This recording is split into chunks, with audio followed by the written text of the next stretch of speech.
There's never been a lot of common sense on this planet, but lately it's hit a critical low. If you like this video and want more discussions about common sense, hit those like and subscribe buttons. I will really appreciate it. Thank you. Pizzagate was a conspiracy theory that went viral during the 2016 presidential election, falsely claiming that the New York City Police Department had discovered a pedophilia ring linked to the members of the Democratic Party. Was Pizzagate created to cover up for Trump and Epstein's actual child trafficking offenses? And is the current day cover-up trying not only to hide that Trump had sex with underage girls, but that Trump could have also ordered the death of Epstein? Or do you not think that there are real-life people like Jason Bourne? Some breaking news right now. Disgraced financier Jeffrey Epstein has taken his own life while he was behind bars here in New York City. Epstein was facing sex trafficking charges. NBC News investigative correspondent Tom Winter now has the very latest. Tom, what more do we know? Peter, what we know now is that at 6:39 this morning, the fire department and EMS here in New York City got a phone call from MCC, which is a federal detention facility here in Manhattan in New York City, where Jeffrey Epstein was being held awaiting trial. They took him to New York's downtown hospital. He was in cardiac arrest.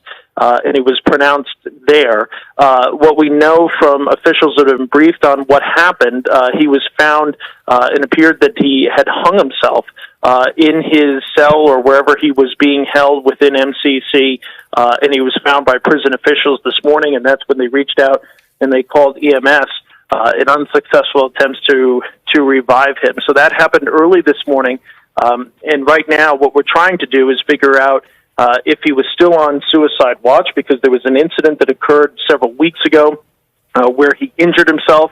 It wasn't quite clear if that was an attempt on his life.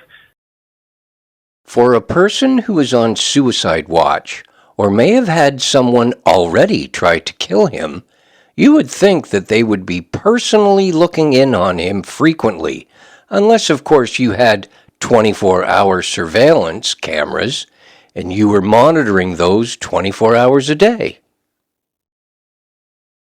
This is the video that was released and was also manipulated that clearly showed a missing minute. The missing minute is important, but the fact that everyone thinks the doors you are looking at lead to Epstein's cell is very misleading. The stairs leading to his cell are way over here and almost completely hidden. I will dive further into this later in the video. Here's the framing we see, and now we're going to compare that to the official report, June 2023, of Epstein's cell. They lay out a structure of the jail cell and the jail itself, and here you can see it's a two-leveled system. There's a lower tier, there's an upper tier, and Epstein was in the L tier, okay? Here is where the camera actually was that we're seeing. We're going to go ahead and go through this so you can see that's what it looks like. There's upper floor, lower floor. Epstein was located on the upper floor in what's called the L tier, okay, which is right here. You can see it even better from here. Here's Epstein's cell. Here's the hallway. And right here is the camera, which was not recording. Unlike what Kash Patel sort of insinuates that they're going to release that footage, they don't have that footage. According to them, the recording wasn't working. It was streaming, but not recording. The footage apparently had the DVR system stopped working about 10 days before all of this happened. This is in their own report. That's not me saying that. Around July 29th, I believe, it stopped recording as it was supposed to. Now, here's where you can see what actually was recording the day of. So you can see this is the camera that we have access to, and it's looking this way. So that camera footage we see is not of Epstein's cell at all. You can't see it. Instead, this is the guard station over here, and the staircase is like this little, like 3 pixels right there. This video will help explain the involvement of Trump having sex with underage girls. If there is no client list and there's no other criminal defendants, does the case against her make sense? Could she get an argument to overturn her conviction? So for that, let me bring in trial attorney Rich Schoenstein, friend of the show, friend of mine. Good to see you, Rich. Thanks so much for coming on. Happy to be here, Jesse. So before we even get into Ghislaine Maxwell, I haven't spoken to you since the news of the week. Your reaction to the memo this week? Well, I want to focus on some of the language you read because we have to use air quotes.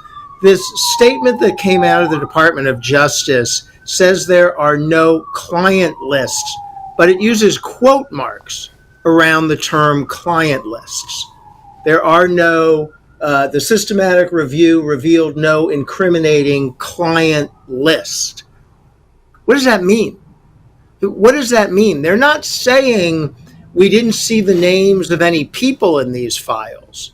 They're simply saying there wasn't a list, that maybe Jeffrey Epstein didn't maintain a consolidated list of all the people that he brought underage women to. Right? He didn't write it down in one place. There is no comprehensive list. But it doesn't mean there weren't names in these files. It doesn't mean there weren't faces on the videos. It doesn't mean there isn't email traffic or other evidence incriminating people.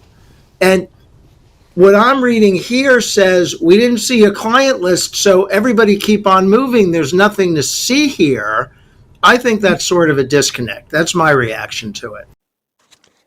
Here's a clip of Michael Wolff explaining more about Trump possibly having sex with underage girls.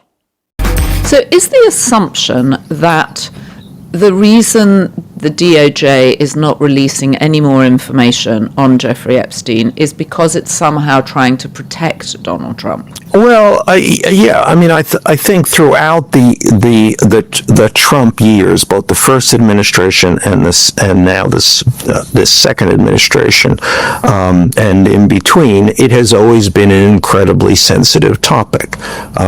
So again, that weird juxtaposition of the MAGA guys going Jeffrey Epstein, and Trump, basically kind of cowering.